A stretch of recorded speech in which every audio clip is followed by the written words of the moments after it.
Hey tout le monde, est-ce que le son il marche? Oh putain, le son il marche, yes, j'ai même pas fait de test avant, je pars comme ça, à la one again, comme on dit dans le jargon. J'ai rien prévu du tout pour cette preview aujourd'hui, preview de TLC 2016, allez, j'espère que vous allez bien, c'est Xakarad Singh, aujourd'hui on se retrouve pour cette preview comme je viens de vous le dire. TLC 2015, je crois que j'ai dit au lieu de 16 comme un con, bah, je sais même pas ce que j'ai dit. Donc TLC 2016, déjà je suis super surpris parce qu'il y a pour ainsi dire que des bons matchs et pourtant j'ai zéro hype, mais quand je vous dis zéro, c'est zéro, c'est-à-dire que j'en avais plus à... Ouais, bon, ok, je ferme ma gueule. Zéro hype, pourtant le show enfin, il vend du rêve quand même, non? Enfin, il est censé vendre du rêve. Mais bon, on verra bien. En attendant, on va commencer par les pronostics tout de suite, donc, puisque je suis un peu là pour ça quand même. Pronostics qui, je rappelle, sont synonymes de se vanter, hein. Faire des pronostics égale se vanter, donc c'est important, faut le savoir. Premier match entre Kalisto et Baron Corbin, Chairs match. J'ai dit premier match, mais je sais même pas si c'est le premier match, s'il faut c'est un kick-off, j'en ai aucune idée d'ailleurs. On soulignera l'absence de... Ouf, putain, ça va être long.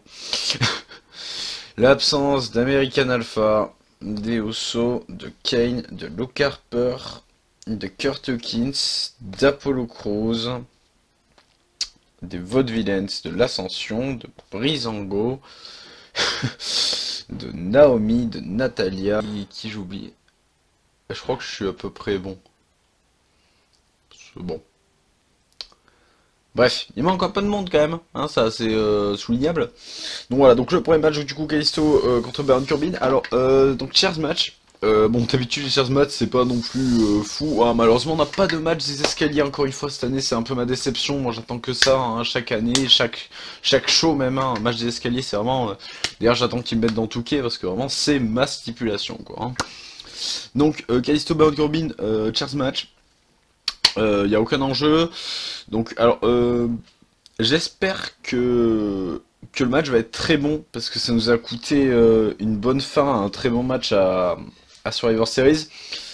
Donc, j'espère que les deux wrestlers vont honorer leur capacité in-ring. Bon, Baron Corbin, il va pas honorer grand-chose, du coup, donc je retire ce que je viens de dire. Kalisto, c'est un putain de catcheur, je pense qu'il va nous faire des trucs de fou. J'avais un peu peur quand il est revenu de blessure, finalement, le mec il a rien perdu, voire il est mieux même. De son côté, Baron Corbin, bah, il est à son niveau, quoi.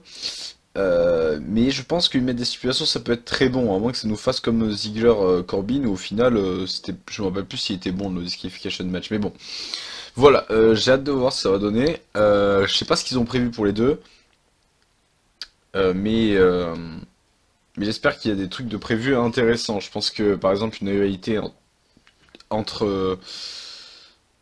voilà. Bon, même moi, j'ai pas de plan, en fait. Donc, bon. Après, Cartokins Kalisto, voilà, c'est un plan. Après, pour Corbin, désolé mon gars, mais franchement, je sais pas quoi faire de toi. Donc, on va passer au match suivant. Je pense qu'il n'y a pas grand chose à dire sur ce match qui, je rappelle, n'a pas d'enjeu. Donc, on va passer tout de suite au match pour les tag team entre Hitslater et 2 secondes. Voilà, je renifle comme un porc, très bien.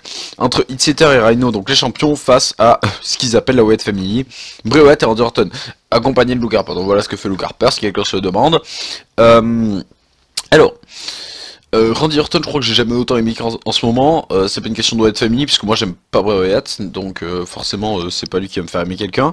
Mais je trouve qu'Orton en ce moment, dans le ring, en fait, il me divertit de fou, alors que d'habitude c'est un mec, j'en ai rien à foutre de ce qu'il fait. Quand il est là, c'est un peu comme Cena, quoi. Je sais que je vais me faire chier. Et là, en ce moment, c'est un truc de fou, quoi. Je kiffe, j'en viendrais presque à mettre des trucs sur mon micro, très bien. J'en serais presque à, à comment? À être aussi hype que Mater KO quand je vois Randy Orton, c'est pour vous dire. Mais du coup voilà, Orton je l'attends, Bray je ne l'attends pas, et d'ailleurs ça aurait peut-être pas été con de faire Orton et Luke Harper face à Hitslater et Rhino. Bon, bah, résultat, c'est pas le cas. Alors, je vais vous donner mon pronostic, je ne vois pas Rhino et Hitslater perdre le titre, parce que sinon, qu'est-ce qu'ils vont faire Hitslater après ça, j'en ai aucune idée. À moins d'en faire une team du mid-card, donc une team de main event. Main event, pas le main event, hein, le show main event. Du coup, moi ce que je pense qu'il va se passer, c'est que donc Setter et Rhino ont gagné, et que celui qui prendra le tombé entre Bray et Orton, c'est quand même des pronostics précis, mais pas trop. Entre Bray et Orton, et ben se fera trahir par l'autre, tout simplement. du basique. Et au Rumble, ils vont se croiser dans le Rumble match. C'est aussi pour ça que je les vois pas champion par équipe, parce que je pense qu'ils vont être dans le Rumble, alors que Slater et Rhino, ça fait des participants en moins dans le Rumble pour laisser la place à des gros, même si Rhino aurait sa place dans le Rumble, bah pour gagner, hein, mais pour participer. Mais du coup, s'ils affrontent par exemple American Alpha, voilà, même Slater, quand tu les vois arriver dans le Rumble, c'est très bien que ça sert à rien. Donc voilà, s'ils les affrontent au show Rumble, ça serait mieux. Donc voilà, donc pour moi le pronostic ce sera Slater et Rhino, et là c'est un peu la déception d'ailleurs ce match, puisqu'il n'y a pas de stipulation. Alors je veux bien qu'on mette des stipulations pour les women, c'est tout, mais là ça serait bien d'en mettre aussi pour les tag teams, quoi. Ça sert à rien de monter le niveau d'une division si c'est pour en baisser une autre, donc ça c'est un peu décevant. Du coup on va passer au féminin tout de suite avec Dolph Ziggler, lapsus, Becky Lynch contre Alexia Bliss, donc un tables match, donc c'est ce que je vous disais. L'avantage à SmackDown contre Amaro, c'est que voilà, ils nous mettent des stipulations pour les women, ils en font pas tout un plat, et ça c'est bien. Alors peut-être que c'est aussi parce qu'ils vont faire de la merde, peut-être pour ça ils se disent bon voilà, on va leur teaser un gros truc alors que ça va être nul. Mais du coup voilà, Becky Lynch, donc je vous donne mon pronostic. Moi Becky Lynch à la base c'est une catcheuse que j'aime bien, mais là j'en ai plein le cul, hein. C'est à dire que ces matchs c'est toujours la même chose, j'en ai marre, je la supporte plus. Donc si on pouvait avoir Becky Lynch couchée sur la table et Alexia Bliss qui lui fait son finish, moi ça m'arrange, hein. Si on peut finir comme ça, c'est nickel. Après c'est vrai qu'une fin comme ça, mais avec Becky qui contre et victoire de Bliss, comme ça ils peuvent même justifier que c'est pas ultimement clean et que du coup il faut une revanche, plus tard bien sûr, à SmackDown ou au Rumble ou ultérieurement.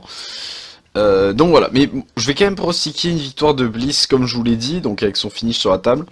Et je pense que ça sera par contre quand même un bon match si Bliss en fait beaucoup, parce que, et même si Becky Lynch fait ce qu'elle sait faire, parce que si c'est pour que Becky fasse comme d'habitude, non merci, elle peut tout simplement rester chez elle, ou à Main Event d'ailleurs, qui est un très bon endroit pour se développer et tranquillement toucher son bif en faisant un show pourri. Voilà. Je crois que je vous ai donné une bonne définition de Main Event là, hein, j'aurais pas pu faire mieux.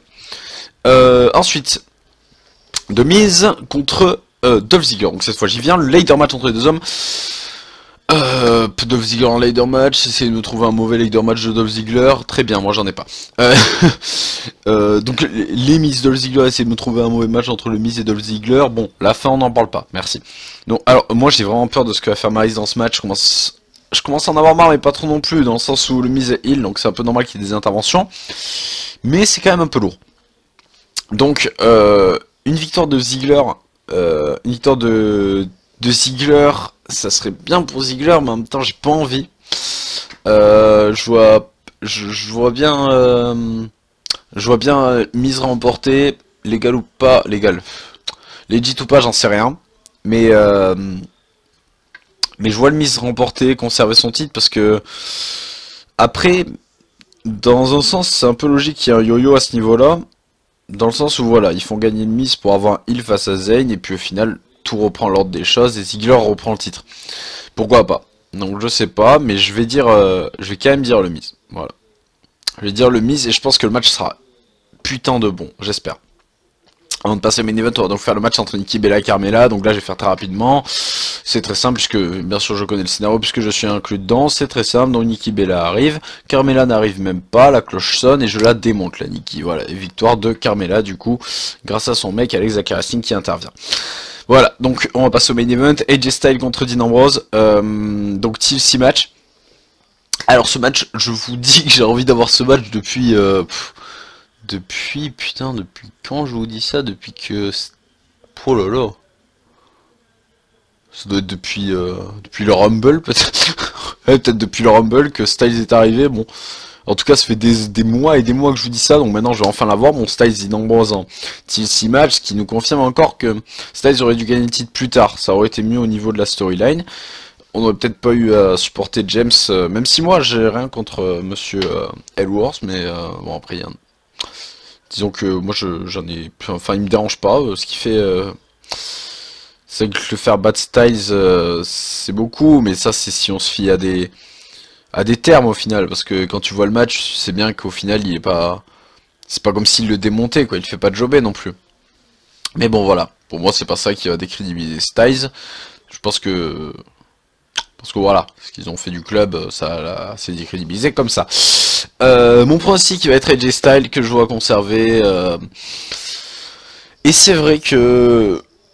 C'est vrai que la storyline, enfin la possibilité d'une intervention d'Undertaker à l'encontre de Dean Ambrose pour le faire l'empêcher de gagner le titre, avoir une rivalité entre les deux, puisque Ambrose a foutu SmackDown dans la merde, même s'ils ont quand même gagné au Survivor Series, c'est vrai que c'est quand même un truc qu'on peut attendre pour ce TLC, donc je vais y croire, ouais, je vais dire ça. Et que Styles va remporter. Ce qui me fait peur, c'est que si on continue là-dessus... Non, putain, ça me fait pas peur du tout ce que je vais dire. Oh putain, ah non, si, ça me fait un peu peur, ouais, si, j'ai rien dit. Bref, s'ils font Ambrose Taker à Mania, ça c'est pas le problème, je vais pas vous dire si je suis pour ou contre, de toute façon je suis pour chaque match d'Undertaker. Je suis contre chaque match d'Undertaker, pardon. Dean Ambrose, je sais pas à qui est Extreme Rules, si c'est à Raw ou à SmackDown. Par contre, si c'est à SmackDown et qu'après Mania on se retape une revanche, Styles, Ambrose en Extreme Rules match, je sais que ça fera beaucoup de Styles Ambrose, mais j'en veux bien. Franchement, j'en veux bien. Si vous voulez me faire ça, no problème. Je prends, non problème. Aucun problème. Je le prends 10 fois si vous voulez. Donc voilà. Bon, bah j'ai fini là-dessus. Je pense que c'est bon. J'ai fait mon petit temps court, comme d'habitude, je suis fier de moi. On se retrouve pour la review. J'ai pas fait de review de Survivor Series parce que j'ai pas eu le temps. On se retrouvera pour une nouvelle vidéo bientôt très importante qui arrive. Et on se retrouve aussi dans The Rewind sur la chaîne Wrestling Network. Et voilà, je vous dis à bientôt, je vous fais des bisous, à bientôt.